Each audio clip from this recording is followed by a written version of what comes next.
everyone, and welcome to the Shift Happens podcast. But before we dive into the show, here's a quick word from our sponsor. Are you a leader navigating constant change and your team is looking to you for answers you don't have yet? The Change Leader program is here to help. At Tona Business, we work with leaders to turn chaos into clarity, retain your best people, and lead through disruption without losing trust, momentum, or your own sanity. So if you're facing restructuring, AI shifts, disengagement, or just need your people to rally behind you again, let's talk. Reach out or head over to tonabusiness.com to find more.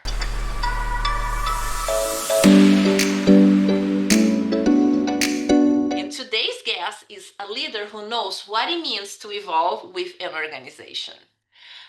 Tom O'Connor Jr., former chairman and CEO of Mohawk Fine Papers, brings over 41 years of experience navigating change, not by hopping from company to company, but by transforming within the same one.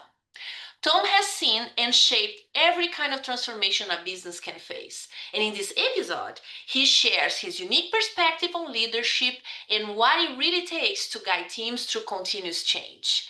Grab your notebook and listen into the wisdom of someone who's lived the journey of change from inside out. Welcome to the Shift Happens podcast, Tom. Well, thank you very much. It's very nice to be here today. Very excited. So, Tom, would you share with us some impactful change management experience that you had in your career so far? Well, it's interesting because we came from a business, the paper business, which people have been writing off for many years. The computers are going to take over. There is no paper. We weren't one of the biggest companies in the world. We were around 250 to 300 million. And so we had to carve out a niche in that business. And we became very competent at reinventing ourselves about every 10 years. If you go back 40 years ago, 50 years ago, we owned the construction paper market, which was the colored paper that came in the packets that kids use in school. We had 98% of that business in the US. As it turned out, not to be an enviable position, because that business became very environmentally unfriendly. So what did we have to do from there? We moved into fine printing papers. And from there, we moved into specialty papers. And from there, we moved into even more specialty papers, adopting to different technologies, from printing presses to digital printing. So we really had to develop what I called a culture of innovation. And what that meant is everybody in the organization knew whatever we were doing, probably if they'd been with us long enough, there was probably a timeline on how long we were going to be doing that in the paper industry. And we reinvented ourselves many times. I would say one of the biggest challenges we had was back in the late 90s, and our volume was down. And we were looking for ways to grow our business. And back then, the coated paper business was the largest, the dominant type of product in the industry. It was favored by designers and magazines, and we made only uncoated paper, very high-end premium art paper. So we decided to get into the coated paper business. And we spent, for us, an awful lot of money rebuilding a paper machine to get in the coated paper business. Over the period of a couple years, we were running probably 60% of our volume, maybe a couple of years, 65% of our volume in coated paper from zero. During that transition period, all of a sudden, imports started to increase. Foreign competitors were in the marketplace. It became a huge price war. And in about 7 years into that, we realized we couldn't make a profit making this. And it was all of a sudden 65% of our business. What are we going to do? Do we shut a machine down? Do we let people go? That's not really the way we were built. So, like any change management situation, you have to sit and assess the situation. Okay, how did we get here, and what do we need to do to get out of here? Then it takes careful planning. And as you plan, you have to do market research in this particular case to find out what we're going to do and where we're going to go. And then you have to implement it. But if you can get to the implementation stage, you're almost there anyway. It's really the assessment and the planning that are the key. Don't skimp on time in assessing your situation and planning where you're going to end up, because you could be halfway through the process and find out where you're going is not where you want to be, and you've wasted an awful lot of time. What did we do in this situation? First of all, we did a lot of surveys with graphic designers, customers, end users. And what did people really want to see? You know, the coated paper had been the predominant player, and then papers like ours in the art world had been the predominant player. People were asking for, what if we could have both? What if we could have an uncoated piece of paper that looked like coated, or didn't look like coated, but it printed like coated, had the same qualities, but it had the qualities of uncoated paper. When you picked it up, it had a toothy feel and a rich feel. And we said, okay, we did a lot more research on that, and it really seemed to be something everybody wanted. Now, I can't say a lot of people hadn't tried this over the years, but we decided with our team, and you know, we had a very strong R&D team, but again, being a small company, we didn't have a building with a group of people in white coats like labs. We had a lab and we had research facilities, but our researchers were also down working on the paper machine sometimes. It was a very tight-knit group. So we decided we were going to come up with something that felt and looked like uncoated paper, but that could print as close as possible to coated paper. The reason coated was so popular was with the coating on the surface, the ink held out and it had a bigger snap. So your colors had a much better snap than the uncoated. Uh-huh. So it took us about a year worth of trials, and we had all kinds of different positive and negative trials, I can tell you, through the period of time. And then one day we made a batch of paper and we went to the printing press and it seemed to work. So the first thing we said is we've got to duplicate this, and we've got to duplicate it more than a few times before we go anywhere. So we arranged a number of more trials on the paper machine. But the thing we also did is we rushed to the patent office because we realized if this actually worked, we might have something that everybody is going to want to do. So we wanted some type of protection. So we filed for a patent, which we did receive, and we launched that paper. And as I recall, this was probably in the early 2000s. MTV was coming out with a big book, anniversary book on rock and roll. Okay. And we were chosen to be the paper of choice for that particular book.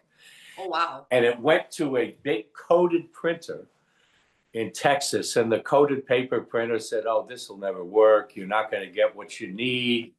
It's not coated paper. The ink isn't going to hold out. And it did. And that was the beginning of, we patented, and then we trademarked a name called Inxwell, Inxwell. And that went on, and that series of papers, which we modified, and there were many formulation changes over the year, exists today. Now, it sounds sort of easy, but it wasn't. And it was really the people that we had on the paper machine, as well as our R&D people and our sales people, you know, everybody was involved, and the communication and the transparency and what we were trying to do was top to bottom. It didn't matter where you worked in the company. Everybody followed that particular project. And, you know, there were days we didn't think we were going to make it. I can remember we made a batch of paper, we printed it, and we let it sit for the ink to dry. We went back the next day and everything was stuck together because we built such a strong surface, the ink wouldn't dry. And it was one big block. We had a lot of, you know, down days like that, but it didn't deter anybody's determination. And really it was an effort that I would say almost 100% of the employees of the company, many who were not involved in manufacturing, followed, wanted to know what was happening. When we were running trials on the paper machine, if it was someone's lunch break in the accounting department, they might come down and watch the trial because they knew, their job was also dependent on this. Yes. But they also had confidence that we'd done this on a smaller scale many times, and they followed it through and cheered everybody on, and it worked.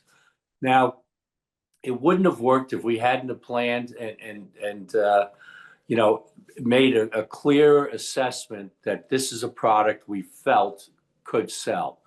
And we went from 0 to 1,000 miles per hour very quickly. And those products were sold out for a number of years. There's still steady products today, but not all the number ones. But they took us in that transition period where we invested a lot of money to get into coated paper. And all of a sudden, we couldn't use that equipment. And, what do you do when you've made a huge investment? Well, we tried to invent something that we could use. Now, it also insulated us from some competition for a while because most of our competitors who were high-end uncoated paper makers like ourselves didn't have the equipment on their machines that we put on to make coated paper, nor would they probably put it on for that reason. So we had a big jump, probably a 5 or 6 year advantage before anybody developed a like product with the equipment they had without making the huge investment we made. So I'd say that's probably the biggest change management project we've had. Wow, that's a great story, and I could tell that the timing was perfect. You understood the need, and the culture of innovation is so strong, right? And was Yes. so strong back on those days. I was listening to your story, and I was wondering how many things you did to lead this group to that. I mean, how many people were there in that time? You said almost 100% of the employees were engaged, right? How many people were there in the company? That would have been about 600. Yes, so we are talking about almost 600 people highly engaged in some project. That was extremely successful, but it was not easy. There were days, as you said, that you thought you're not going to make it, and it started with a good strategy, assessment, alignment. So, looking back, Tom, when you see what you leave, all that engagement, that excitement, what were the key elements to bring that to 600 people in a company? Well, I will tell you, and it's not just a project in change management. You want your employees to feel they have a sense of ownership in the company. They have to, you want all of them to feel if you have a down month or an up month, they're not just collecting a paycheck. They're interested in what's happening. And we would have meetings all the time talking about new products, the developments, where they were. We invited the company, and this included the union people. We had several hundred union people that, fortunately, we were in upstate New York, small towns. Many of our union people were second, third generation. So they'd grown up around this. And they had a real vested interest. Their grandfather worked there. Their grandfather and father put them through school and bought the house they had through this company. And, they had a sense of ownership of the company. And, we also always provided very open and transparently the financial details and the investment to everybody in the company. So they were aware when we had a good month, bad month, when things were working, when things weren't working. There's always someone in the accounting department that sees that information and says things, but we put it up on a screen and we had open meetings. And we invited our customers and end users in as well. And, we very much encouraged communication between everyone in our company with our end users outside of the company. So you could be, for example, the people that scheduled the paper machines, which is a very critical job when you're running 24/7. Those people we allowed over time to have direct communication with many of our top customers, which is unheard of. You call a large company and, you get a recording and then you talk to somebody and then it goes. I mean, I'm not saying it doesn't get accomplished, but Mm-hmm. when you have a company, let's say like Shutterfly, which was a large customer of ours, and they have somebody inside the purchasing department that can pick up the phone and actually talk to the person that is scheduling their paper on the machine and make adjustments for them or change, make it be delivered more quickly or make a size change on the machine. That just creates, again, a culture of success, innovation. But the key word we used was culture of innovation. That was the key to our success. I love the other elements that you mentioned right now. You mentioned the transparency, right? You're open, you invite customers. You all went beyond the 600 employees, you went to the community. You Yes, engaged more than that.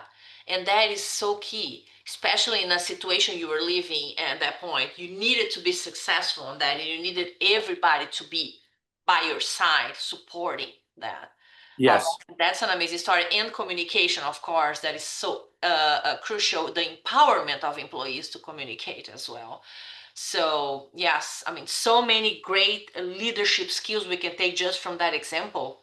And and obviously, in this example, or maybe any other example in your life where you face change when things didn't go so well, would you share any example or would you share any learning on what you do different in a situation that you fail or an initiative failed? well, when you embark on projects like this, you're going to have bad days and you're going to fail. Now, I think one of the keys to sharing that information when you had a bad day, or that particular trial on the paper machine didn't work, or the customer received the paper and they weren't happy with it. The fact that you're transparent about this builds trust in the management. And that is a key too in culture. The people that work there have to trust management. you know and if you can build that kind of trust, they'll follow you most anywhere. And I would say the transparency was very key. And it's nice to share the good days and the record sales and great production days and production records. But when you have bad days, you need to share it and say why and what did we learn from it as a company, as a group, as a culture, and what are we going to do to prevent that from happening again? And then what is the next step to trying to reach that goal that we've set in this transformation, in this case, in this product transformation?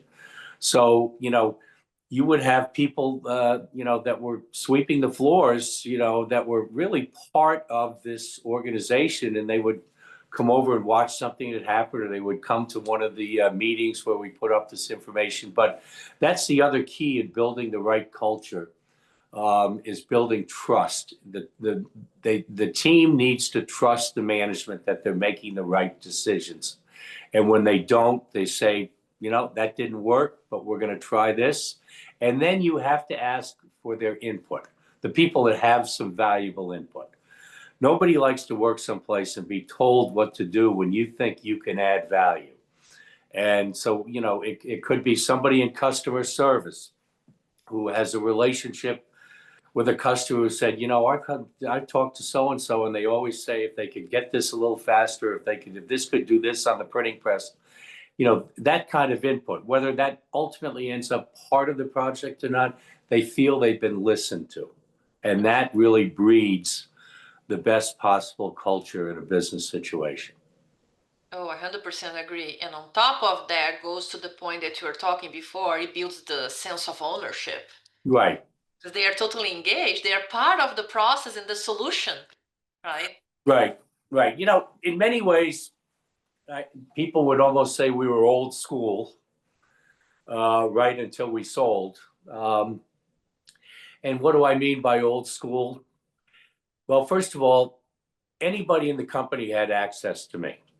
So if you wanted to come up and talk to me, you called my assistant and you came up, and that was it. Didn't matter who you were. or what your job was. And, we also went above and beyond, in personal situations. Somebody had it, we always stayed involved with the local hospitals, so that we could pick up the phone and get something done. So somebody had a family emergency or they needed the best medical care. Before they went to their doctor, oftentimes they would come to me or one of my brothers who were there who had this involvement, and we'd pick up the phone and call the hospital or the doctor they were trying to see and get in. People run into financial difficulties. We had a program where we would give regular loans to people outside of, having to go to a bank. And, maybe they fell behind in their mortgage for 4 or 5 months. And because they had another personal crisis within the family, we would pick up and pay that mortgage and then just take a small amount out of their paycheck for a period of time. It's that kind of knowing when all the employees know you have their back outside of work, they come to work ready to do anything you need them to do to be successful. Yes, yes, that is so important. And I wonder, with all this engagement in the work, you probably didn't have to manage so much resistance in this journey, right? Of course, resistance always will happen somehow, but I wonder because all these actions you kind of anticipated the potential resistance, right, before with all these Right. actions and avoided that to happen with this high engagement. But was there any situation you had to manage resistance and that you would like to share, and what did you do to best overcome that? Well, we had an ERP implementation, and Mhm. if you've done a podcast on ERPs, I don't know anyone that's had a pleasant ERP implementation. I've lived that too, I understand. Okay, they're terrible. Yeah. You're not asking them to change everything they do. You're asking, as far as they're concerned in the beginning, you're asking them to make their job harder, more complicated. But Hmm. it's going to help the company. Well, how does it help the company? So we had a lot of resistance, especially in the area of scheduling.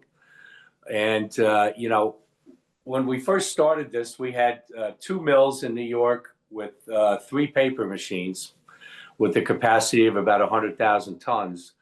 We bought another mill in Ohio with 3 more paper machines. We bought a second mill in Ohio.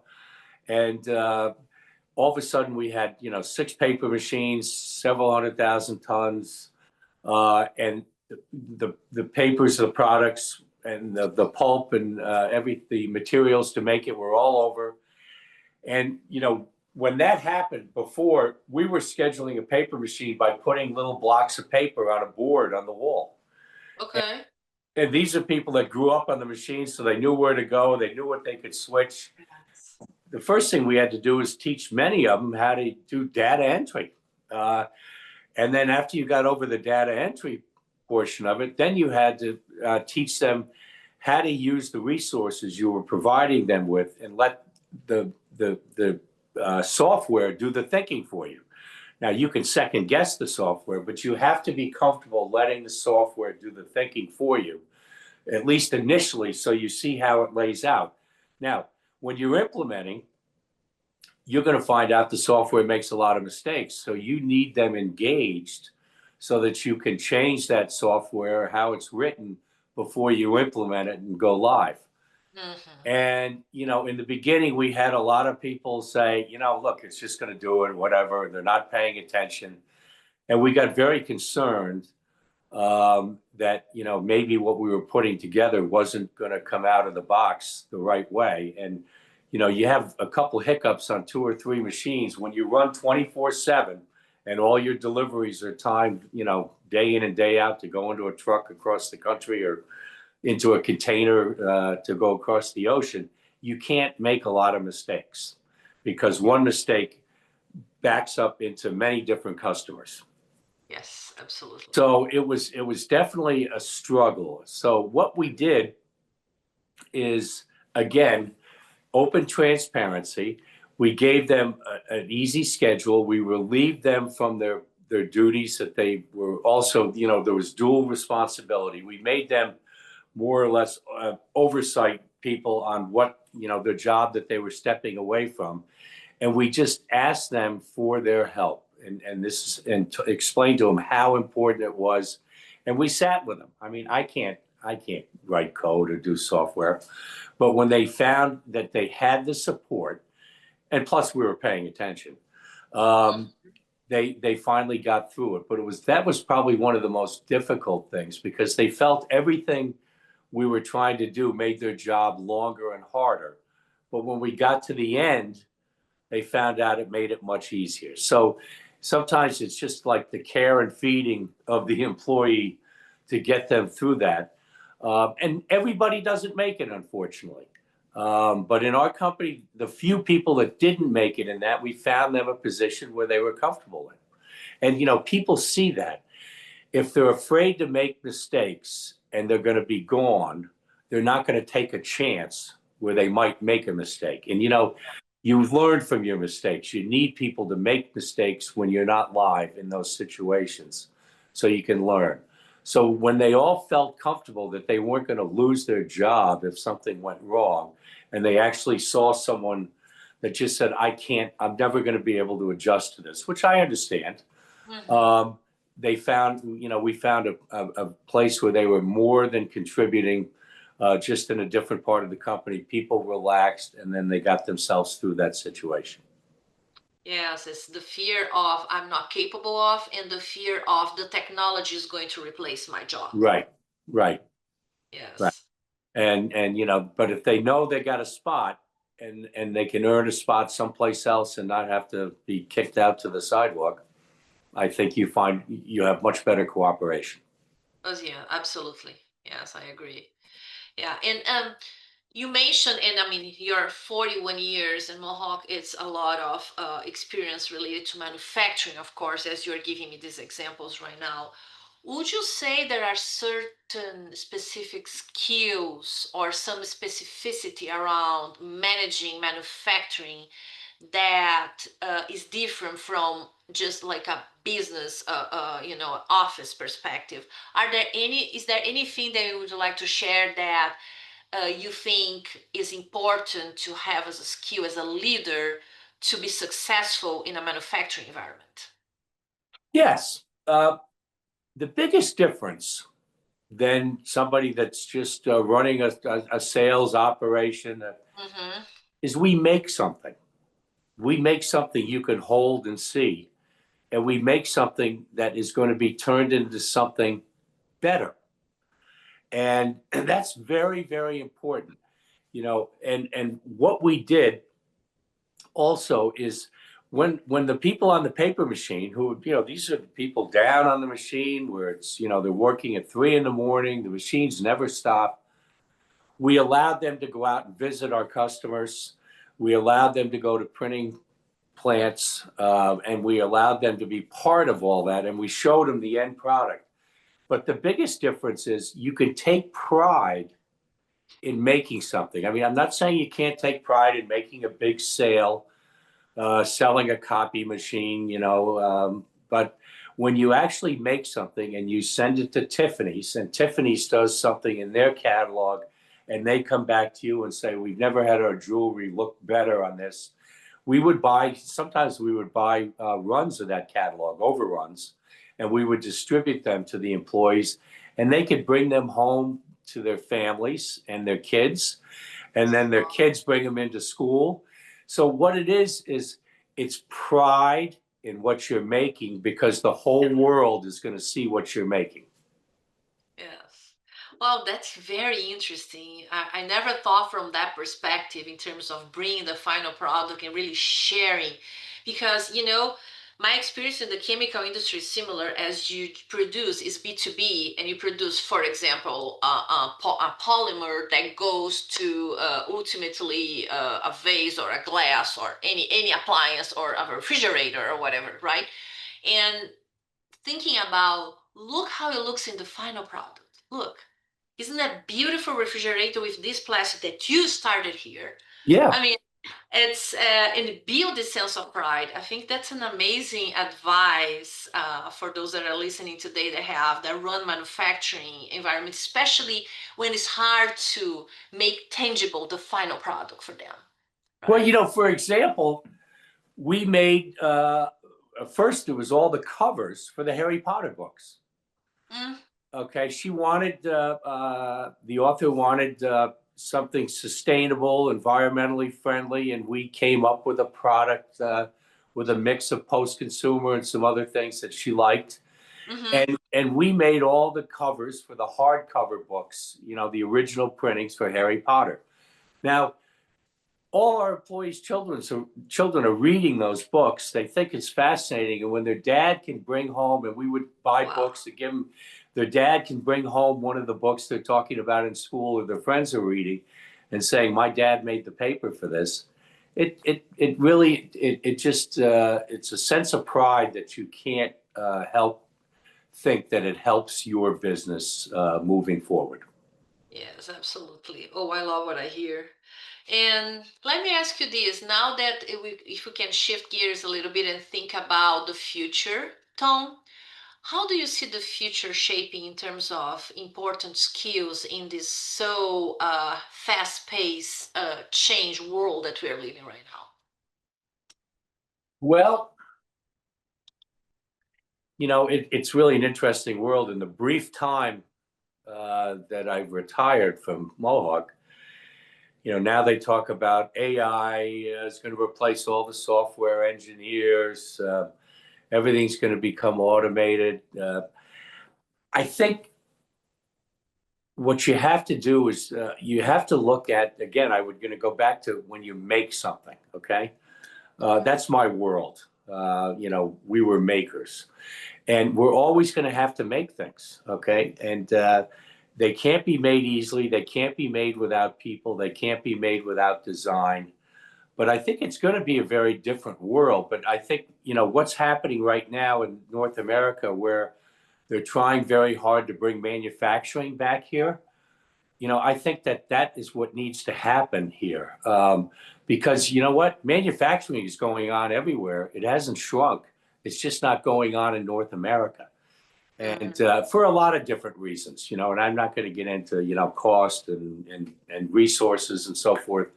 But, if we could learn to do things cost efficiently, I mean, for example, one of the biggest challenges the North American paper industry is going to find and is having on commodity papers. We weren't in commodity, we were in high end. The Mhm. commodity papers is trying to compete with the South Americans. Why? South Americans make their paper with eucalyptus trees. Now, what does that mean? A eucalyptus tree grows in 7 years, you cut it down, and another tree grows out of the stump. Mhm. North America, they grow pine trees. It takes 25 years to cut. Yes. Then you have to dig up it all and plant a seedling, which takes another 25 years to grow. So Yes. technology, it's going to affect every industry. But at the Mhm. end of the day, you still got to make a piece of paper. Okay. So it's the technology behind it. And I think that, we're going to have more Mm.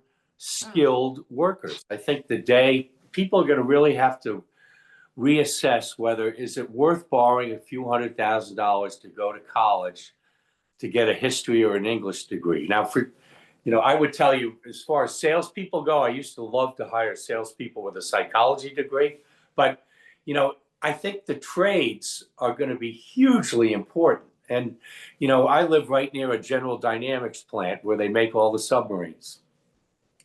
There's a boom going on here. There's 24,000 people here. They're building welding schools, pipe fitting schools. They're making 30, 40, $50 an hour. Yes, you're not sitting at a desk, but that's the future for a lot of youth right now going as they get to be 18, 19, 20. You have to decide, uh, you know, with some firmness, what direction you want to go. And if you don't have a direction, you need to learn a trade and not put a big uh, college tuition bill that you're going to be paying for the next 20 years with a sociology degree. And I think, we push people to go to school. I'm not knocking college for the right industries, but if we can have a resurgence of manufacturing, we need to continue to build trades. And you can't use, how hard is it to find a good plumber or a good Oh you yeah, know, absolutely very trade hard. person? Yeah. You know, nobody wants to do it anymore. But I think that's where a lot of the jobs are going to go over the next 10 or 15 years. Mm-hmm. Yes, yeah, it makes a lot of sense. I agree with you. And if you would summarize, just as a last question, Tom, unfortunately our time is ending here, but if you would summarize the secret of your success in your career, would you summarize like in few words to the audience? It's a hard question. No, it's not. It's not really for me. The number one key to success in business is building the right culture. So many people slip by the right culture. You know, they want to hire the best in this, the best in that. That everybody wants to hire the best accountant and the best manufacturing guy and the best business leader. But you have to put them all together and the culture has to click. So you have to back up and spend a lot of time when you're putting a team together to understand their personalities and do all these personalities work together. Because if they don't, you're never going to have a successful business. And that culture needs to go right down to the lowest part of the totem pole on in a business, because you know it's somebody down below in accounting or on the paper machine. If they have the wrong feeling, they can hurt your business just as badly as someone making a bad decision in the executive level. So I've always been a culture person. You know, the first thing when I hired anybody or talked to anybody was how are they going to fit with us? I give you another example. I had a great engineer, head engineer for many years. And he had all the skills I needed. He was a people person and so forth. But when he looked at hiring people, the first thing he did is take a stack of resumes and he threw everybody out that didn't have a 3.5 or above. I would take that stack and I'd say, give me a 2.5 with a personality. Okay. Because you have to find somebody that you could teach. If he's gotten through engineering school, you can teach him anything you need to. But you need somebody that's going to blend and be able to work. And when, you know, their first training, you throw one of these new young engineers on the midnight shift with 100 union guys, they're going to eat them alive.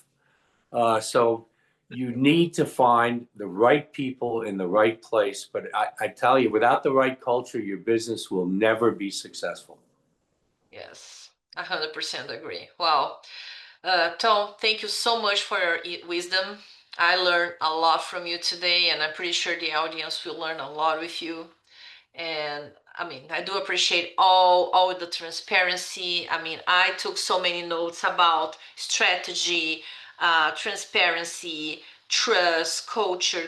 You went beyond the boundaries of your company, right? And just to engage not only the 600 employees, but the whole community. So that's impressive. And that's, I would say, is also one of the key of the success for you, if I may. Well, thank you. Thank you. Thank you so much. Well, I do appreciate your time again. And yes, to my audience, thank you so much for being here. Stay tuned and see you next time. Thank you for having me. Bye-bye. Bye bye.